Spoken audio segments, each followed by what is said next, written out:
Hey Frankie, it's good to see you, mate. Good, bro. How you doing, man?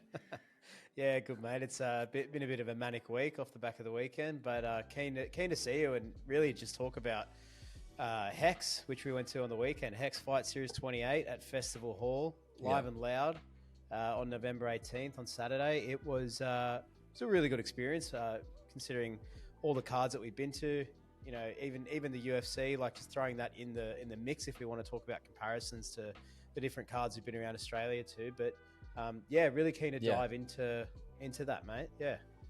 Um, it was the first thing I thought actually when we were there. It was, I mean, any type of, whether it's a concert or comedy or any sort of athletic thing, it's the intimate setting is usually you get somewhat of a better experience. You know, you're not looking at screens. I felt like there probably wasn't really a bad seat in the house as far as the tiered ones that went up and stuff. So yeah, as far as an experience went, the matchups were really good as well, which didn't make it.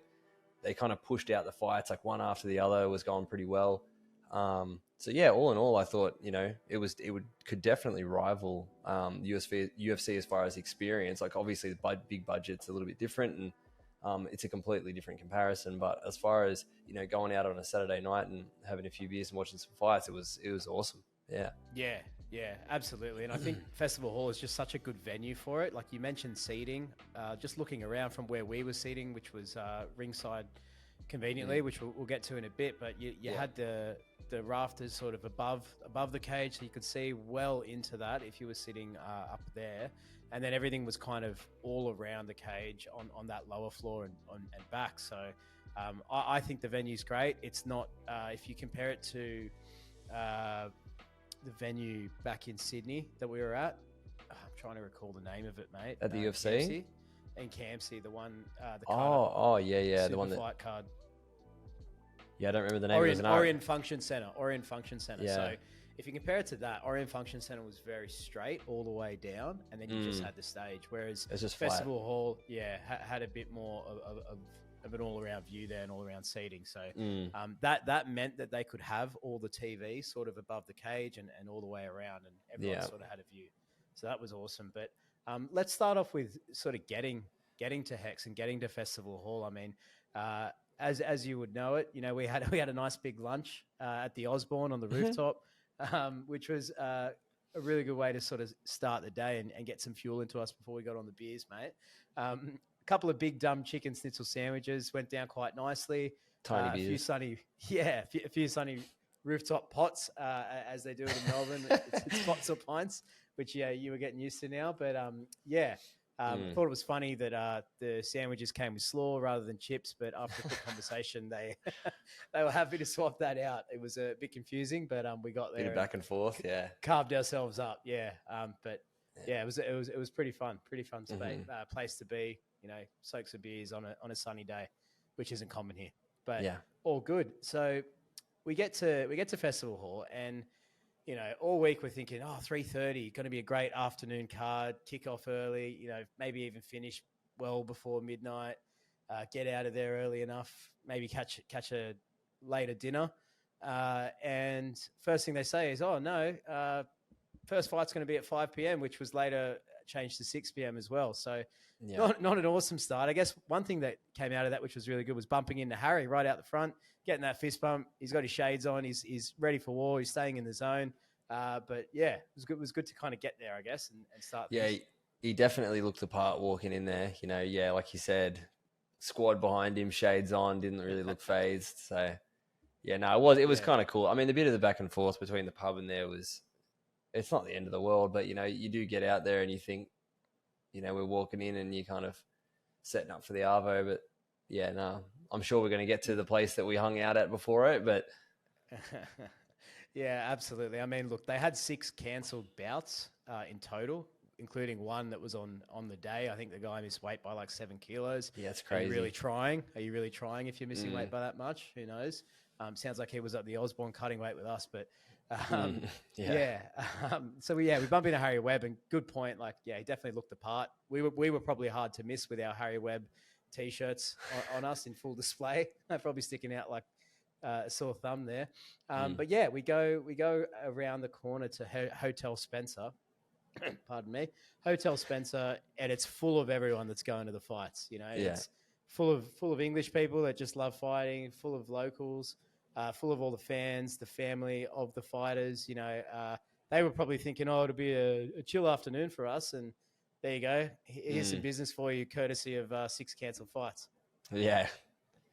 No, it wasn't the worst way to spend an afternoon in the sun, but yeah, like I said before, you do kind of G yourself up for that stuff, and then that is also a product of the regional scene as well. You know, like you're not getting half the card of a UFC card cancelled. You know, like there are those 0-1, 2-1, 0-2 sort of guys that are new to the game that, you know, are hitting those speed bumps with weight cuts or things that can throw them out at the last minute, falling sick. Like, you know, it's a young man's game to be making mistakes like that. But I suppose this is sort of the proving ground to be doing that type of thing. So that stuff's going to happen. But yeah, the fights that remained were awesome. So yeah, absolutely. And it just made for a good, tight agenda of fights. I mean, only one of them went the distance in the end, but we'll definitely get to that. I guess to round off Hotel Spencer, we bump into your mate Ben, who conveniently had a couple of spare seats on his ringside table. So we moved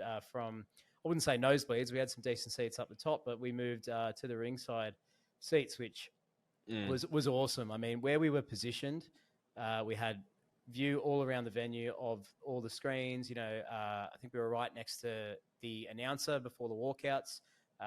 She was looking lovely in the light there. And we were also sitting right near the walkouts, which were done both corners coming out of the same area, which was convenient for us. So, you know, we got to see all the fighters walking out, got to hear their walkout songs, got to see them time that, walk out with their corner. Beautiful seat for us, mate. Yeah, no, it was great. Benny Connections, I like to call him. He's got someone for everything, but he came good there. And then he brought the good company as well. There was a few good dudes that were hanging out and chatting with there that were well educated in the fight game as well. So it's always good to have a few good people to chat with that know the sport as well. So for sure. Yeah, absolutely. Shout out to them for being good lads and, you know, enjoying their company, letting us sit on their table and enjoy the evening. So I think we'll do this in reverse. We'll start at the main event. We'll cover off the key fights of note off the back of that as well. So main event was an absolute cracker. All the skill was on display. You know, it went the distance. It went 5-minute rounds, and Jono Micallef out of Combat One MMA in Melbourne's western suburbs of Laverton was up against Joseph Luciano, who a lot of people were actually favouring to win this fight. This was the only title fight of the evening, with the bantamweight title fight falling out. And, you know, Jono climbs to 5-0, undefeated as a pro, and he's the new Hex welterweight champion. Yeah, I don't know if you remember this, but we did have a gentleman's bet before it, both of us knowing slim to nothing about what was going to happen, other than who might have had a little bit more experience in Joseph. It was a good fight. It was a really good. I feel like Luciano probably came out, showed a little bit of what he had at the beginning, and then just couldn't pull the trigger after it with anything. I feel like Jono really had his way with him as far as controlling him in any position he wanted to, and didn't really look like he was struggling in any position afterwards. So, yeah, absolutely. I mean, Jono just had consistent control throughout the whole fight. If you look at every round, I mean, he was either winning the takedowns or he was just winning the exchanges. I mean, it was a really interesting battle of southpaw in Jono versus orthodox in Luciano. Luciano just couldn't really seem to find his jab, which I think was causing him a lot of problems. Like, he was throwing a bit more single shots until maybe the last couple of rounds. He sort of picked it up there, maybe tried to find a bit of urgency, but Jono was just finding a bit more timing on those shots, maybe throwing a bit more 1-2s rather than the odd one, or he was just landing the better of the power there, which was pushing Luciano back. And then eventually Jono's wrestling was, rounding things out quite nicely and winning on all scorecards unanimously, 49-46, 49-46, and 50-45, which is actually how I scored it as well. Yeah, I think that first round, if there was a 49-46, probably was the first, if I would have to give it the rest, because the last four were pretty clear. And it was visually clear as well that was, you could see him declining through it. It might have been somewhat more physical than mentally defeated, but you got a guy like he said, like that holds that pressure like Micallef did. It was he did a great job, man. It was actually a fun fight to watch too. So props to both of them. Really fun to watch. And Jono's grown massively to a real top ranked welterweight in the country, really, in the region. His post fight speech, he was pretty directly addressing Sean Shelby and really was making it clear to everyone listening that his priority is to fight internationally now. He would rather do this than to defend the belt and take on the next contender at Hex. I mean, the reality is if he has to do that, he will. And if you don't ask, you don't get. So maybe he doesn't get it soon, but he'll get it sooner than later if he continues to shout his claim to get over internationally and to fight for the UFC. So really keen to see his next fight, and I've got full faith that he'll get into the UFC, and keen to see Luciano get back in there and get in the win column again as well. Yeah. Just touch on that. It is something that is cool about Hex. I think that they do sort of embrace the fact that they're not the leading, they're not the big dog in the MMA field, right? Like, and that their guys are going to jump the pond eventually, and that the aim is to make it to the big leagues. And I think them embracing the dudes while they've got them and understanding that the stepping stone is to go to the next thing. Like don't talk about Sean Shelby or don't talk about other promotions. Like, you live here and this is what you do. I think that mindset is it's not really, equivalent to the fighters and the way that they conduct themselves after fights, but it's more to speak about the promotion and the people that are running it. I think they're doing it like, it's the reason that we're talking about it now. Like, I'm excited to see where this guy goes next. And I think that they see their products, their fighters, their, what they're selling as, we've got them for this short window. Let's like ride the lightning while we've got it, and then say, see you later, thanks for having you, and then move on to the next. I think they've really found their niche as kind of that middleman between grassroots and the big leagues, as sort of like that premium stepping stone. And I think, just from going there and seeing the way that they put on the promotion, I think it's a good spot to be in for them. Absolutely. Yeah. Hit the nail on the head there. I mean, we know what it takes from what we've seen, at least, to put on fights internationally and to try to scale and grow an MMA promotion in other markets. I mean, let alone just do that across Australia or across New Zealand, if you want to combine the two and go in ANZ, which is actually what Hex are doing. They've got a show in May. So we saw Israel Adesanya promoting that in his clip throughout the night. They put that on air. They're going to have a show in Auckland, New Zealand in May 2024. So really cool to see them going over there and doing a show there. They're growing quite nicely in the region. Really nice product. The production was great. I can't stress that enough. I mean, we've been to so many events now for the UFC that we often go to them in the more recent ones, and we say, "Oh, kind of missed the commentary. Could have watched that at home. This and that." So production is everything if you're going to be consistent in the entertainment sports industry. Yep. Yeah, for sure, man. Absolutely. So I guess rounding that out, we move on to the exhibition fight of the evening. Come on, man. How long do you want to talk about this one for? Mate, not long at all. I don't think, we could talk about it longer than what their rounds were, which was 2 minutes. They did 2-minute rounds. Fev jumped in there. I mean, look, full props to actually getting in there. Most people never would, but I think one thing was pretty apparent. Both fighters couldn't really throw a punch, and Tony probably just carried him to a draw with a bit of wrestling. Couple of sweaty men getting in there and rolling around with the big gloves on. So props to him. Let's just call it how it is. First of all, it wasn't a draw. It was the other bloke won 100%. But yeah, the biggest takeaway for me is that, well, two things. Yeah, like first thing, like you said, obviously people getting in there and giving it a crack. You always got to give props for that.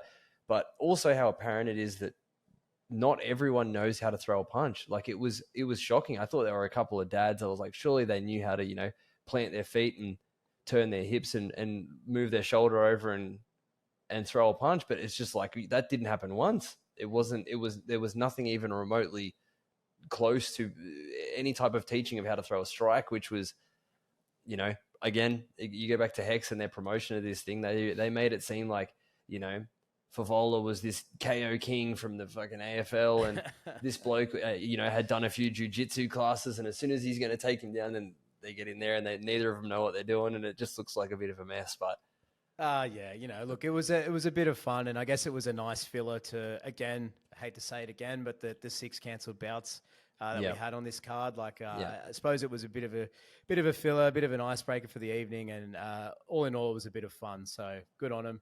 But let's move on to what was the people's main event, really, of the evening. There was a lot of talk going into this from both sides, and they were really marketing this as a bit of a feud between the two camps. Michael Mannu from Dominance MMA up against the Emrehan. I'm not even going to try and say his last name, but up against Emrehan. Yeah, Hekamoglu. Very good. From Nurmagomedov MMA school. Both a couple of bantamweights, and boy, they're a couple of big boys for bantamweights. But I remember Emrehan was saying leading up to this fight, he's ready for a funeral. Unfortunately, it was more his funeral than it was Michael's. Yeah. Yeah, when you say that it was sold like it was a bit of a feud, I felt there was a bit of genuine heat there. Him coming out, you know, looking like a baby Hamzat, and he has the eyes, and he's got the, you know, he's saying all the crazy shit like that, like funerals and stuff like that. Like, you know, we've heard it all before, whatever, like it is what it is. But then you come out there and he didn't really look like he was putting anyone in a coffin. That was looked like he was more ready for a nap. Yeah, it was. And then he was putting anyone in there. It was your classic come out and expect to finish him in the first round, and if you don't do it, then you're immediately in deep water in the second round because you've blown it in the first. And the other guy, I think it was just the composure of Manu, man. That was it. People can crumble to that first round, right? Like he's got the crazy eyes and the Dagestani beard, and he's saying all this crazy shit. It's like, you know, it takes a big mental hurdle to be able to get over that, and I think he's done that. I think he did that really well. He definitely did. I mean, like his walkout was very vintage Dagestani that we see in the UFC, and they inspire a lot of fear into their opponents. But you really got to say, I mean, if your mindset is really built on, I'm going to break this guy inside the first round, I'm going to smash him, it's, you know, I'm going to destroy him, as much as you might just be trying to build the fight, you're almost starting to convince yourself that that's how it's going to be. And as soon as it's not, you're a fish out of water. You then start to overthink. You start to, not think about your breathing, and you just continue to gas out. And that's exactly what happened with him. I mean, we've seen Khamzat gas out against the likes of Usman, or even get a bit tired against against Gilbert Burns. Gilbert Burns, not Gilbert Melendez. That's all right. A lot of Gilberts going around, but that's all good. But yeah, ultimately Manu out wrestled the Dagestani and won 30-27 on all scorecards. So really impressed with his composure to kind of weather the storm and just do his game plan and win really impressively. Yeah, 100%. I did have an issue with you calling it the people's main event. Now we all know what the people's main event was. Yeah. Well, that was the supposed people's main event as a. Oh, really? Oh, he was the future. No, Harry was the future, wasn't he? I think the real people's main event, mate, was Harry the Human highlight reel Webb fighting out of Infinite MMA Ballarat against Niam Stephen, the veteran. And this was a lightweight bout, which is one of those classes where they've all got a bit of power, they've all got a bit of strength, all athleticism. It's right in that middle of the range there. And ultimately, we saw Harry put on a real dominant performance against a veteran, Niam Stephen. Yeah. Like you said, that lightweight, that spot, if you're a big lightweight, that's your home. There's not 170 because you're going to be small for 170, even though you could. He seems like one of those guys that could be a 170 or one day, but he's just big right now because he's young at 55, and he just is. You couldn't be more primed for a weight class. I felt like when he walked out there, everyone thought the same thing. They were touting him the future as he was walking out.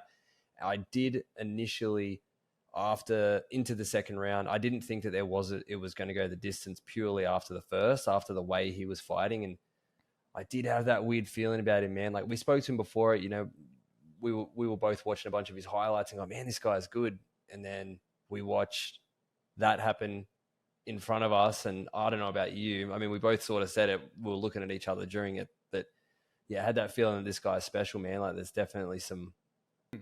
I mean, the ceiling's unknown for him. He's still 23 years young. He's undefeated. He's a finisher, which we know the UFC love. We know Dana loves that. I've just got this vision of him in the Contender Series getting a finish and getting signed in the next few years. Like really, that's the path I can see for this guy. I mean, it's just he gets in there. His stance is, just putting pressure on Niam Stephen, but never overstepping, never overreaching on his strikes. He was throwing powerful leg kicks, combos. He had the karate taekwondo kicks, but he's mixing it in with a good, strong base where he's not getting taken down by Niam Stephen. And if Niam initiates any wrestling, Harry's instantly, getting the double unders or pushing him up against the cage, always in control, never in trouble, just always sort of knew exactly where he was in that fight and knew what he wanted to do. Really just was a showcase for him of his versatile skill set. It was really, really impressive. And if you think of Jake Matthews getting into the UFC, I think at 19 years old, Harry's only 23. And, like you said, he could grow into that welterweight frame. I mean, I think he's going to stay lean, stay fit, and just really be that lightweight prospect that we haven't really had since the likes of maybe a Dan Hooker out of this region. Yeah. 3-0, as a pro is a good... you want to talk about timing. Say he was to get another 4, right? It wouldn't be like you say it was a Contender Series fight. It wouldn't be out of the realm to say that a 7-0 guy got his shot on Contender Series, 100%. What was he, 9-0 as an amateur? And if we could say 6, yeah. I mean, like he's not new to it. Like he's been doing it over and over again. But say in a year or two, he's 24, 25. He's right in that. Everything about it is just. It's all there for him. Like he's lining it up perfectly, and the way he's fighting, like you said, clinically, with really no questioning about close decisions and stuff. He's finishing every fight. And everything's looking like the way that you should be when you're fighting at the top tier. Yeah. And in conversations with him in our interview, and just talking to him around that, he's just that kind of guy that's always going to stay ready. Like he seems to eat pretty well. Obviously, he's enjoying a bit of food that I saw on his Instagram recently. I think there was some dumplings, some steaks, some other things I think I saw. I'm sure he's enjoyed some donuts as he likes them. But he'll be back in the gym straight away. Like he didn't exactly. He didn't take. I don't really think he took much of a punch in that fight. He might have taken a leg kick here or there, but he's virtually unscathed. He'll be back in the gym. He'll be looking to add his 4th win. In the new year. I think he took 4 fights this year or something like that. So he's an active guy. He's not going to, barring any unforeseen injury or anything like that, another year could see another 3 or 4 fights. He could be 6-0 at the end of next year and 24 years young. So he's going to keep making moves and, making waves across the region, I guess. I'd like to see him get into like another pro bout on Eternal or even again on the next Hex card. But in his post-fight speech, he was quite humble, just saying he wants to continue building on this run. We did see him on the way out when he was walking out of the cage as well. We gave him a fist bump as we were right next to him, and he said he wants that steak as well. So, Harry, if you are listening, anytime, mate, we can catch up for a meal. Yeah, well, it's on us, bro. We did say it before it. We actually said, it was like, we get that win, and then it's on us. So, yeah. Call us the Mystic Food Fight Cast, eh? It's got a ring to it, mate. Absolutely, mate. Well, look, that was an awesome event. I had a great time. I'm looking forward to going to more events in Melbourne. I'll put that May Hex, was it May or March? I can't remember now, but that next Hex fight in Auckland, New Zealand might be an excuse for me to get there. Yeah. Never been to New Zealand myself. So let's do it. Let's put it on the business, on the Food Fight Cast business. On the business, man. Yeah. All right. No worries, mate. I'll talk to you soon. No worries. I'll catch you, brother. See you, mate. Bye.